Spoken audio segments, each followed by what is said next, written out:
Muy bien, estamos con el genio detrás de la película Valerian, el señor Luc Besson. Luc, nice to meet you. Very nice to meet you. Really an honor. I'm really a huge fan of your work, in the movies, in the fantasy. And I always remember when I was in my early 20s, I was a cinema close by to my house, and I just walked in by myself, and I just found The Fifth Element for the very first time, and blow my mind. It was like huge inspiration, you know, charming movie, fun to watch, and since then your career is like bigger and bigger and bigger. So in this case, Valerian, you know, how do you feel the changing of the movie industry and especially the changing of technology through the years? Well, the movie industry changed a lot since then. It becomes more and more business oriented, and it's very difficult. I consider myself as a painter or as an artist, and I have to fight more for my freedom. You know, to be able to not think too much about rentability or things, and just create something who will blow your mind. You know, if you're 20 years old like you were at the time of Fifth Element, now you're grown up, so you have seen too many films, but I'm thinking about this young audience, 10, 15, 20, who discover films, and I really want to propose something fresh where it's really different. So we far from the American blockbuster superhero type of film. First, because they know how to do it very good, and second, there's so many of them that I don't want to do just one more. So this one is really an entire different proposition, more in the vein of The Fifth Element or Brazil or Avatar, you know, like something way much more. I want the people to get in the story and to forget everything for 2 hours.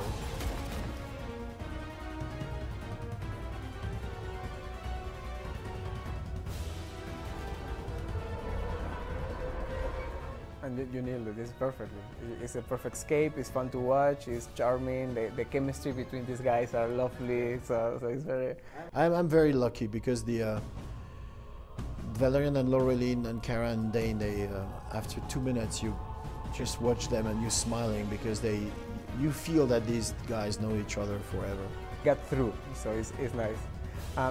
Also, I really enjoy your work because I'm a producer too, and I like to be attached in every single part of the creative process, since the costumes, the props, the lighting, everything. And you are the same. It's like, and it's not also the same. I got the sensation that you enjoy a lot every single part of the creating the creatures, the language, the music, the background. So, how is your creative process in general? I'm everywhere. But I'm not imposing anything. What I love is to rebound. You know, I work with a lot of creative people who make a lot of drawings, the costume, the set design, and they all come, the props, they come with ideas. And I say, oh, you know, I like the beginning of it, but maybe the end could be more like this, and we rebound. It's a creative process and exchange with all these guys. And there's 2,000 people who works on the film. And I think that I have a relationship with every single of them. Oh, you're good. Yeah, you're good. You know, I was like, whatever you do on the film, I want to talk to you and I have something to say. But I let the freedom, especially the designers, I really let them to come. They work for a year without the script, just by exploring, creating, go crazy. And they come back with 6,000 drawings. And then after I start to choose, you know what, some drawings were like nuts. Okay. Like you can't even film it. Okay. You're almost like ready to call police and say you have to put this guy in jail because this is insane. He's a dangerous guy. Yeah, but and then one captain on board has to decide where to go. So I did my job as a good captain to try to set up the thing. So from that part to go to shooting, how do you combine, the CGI elements with the practical elements? Because the movies, the scale is huge, so I suppose you cannot do everything for practical. Every shot is different. So some shots are pure CGI, sometimes it's half of it, sometimes it's mechanical, sometimes it's a bit of CGI and mechanical. So you have, every shot is one problem that you have to resolve and to find the best solution to make it work. Let's go.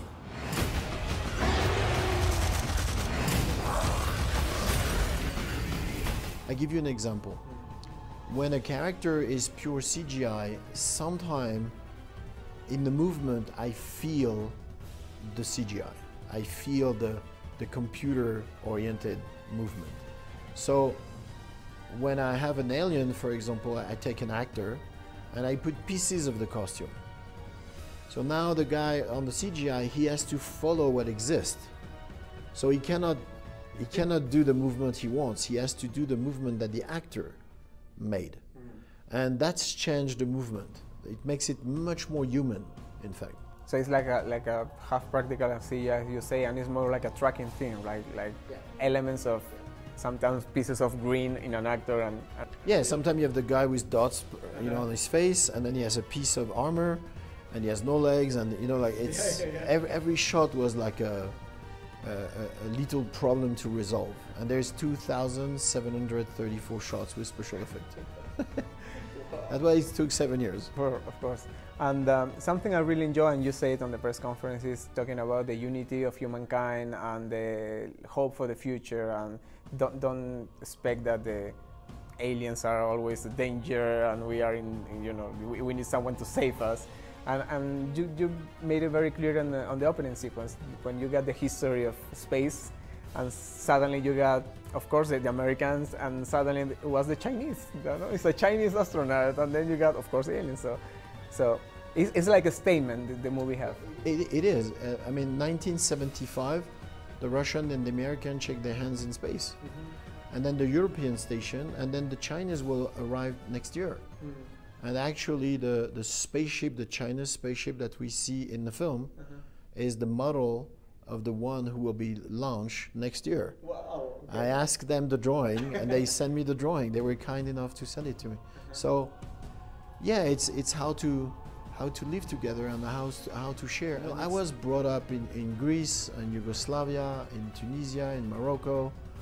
So as a child, I've seen always people coming from different countries, different languages, and I never understand the concept of racism, because you bring blue, I bring red, we are richer together, because you and me now, we have blue and red.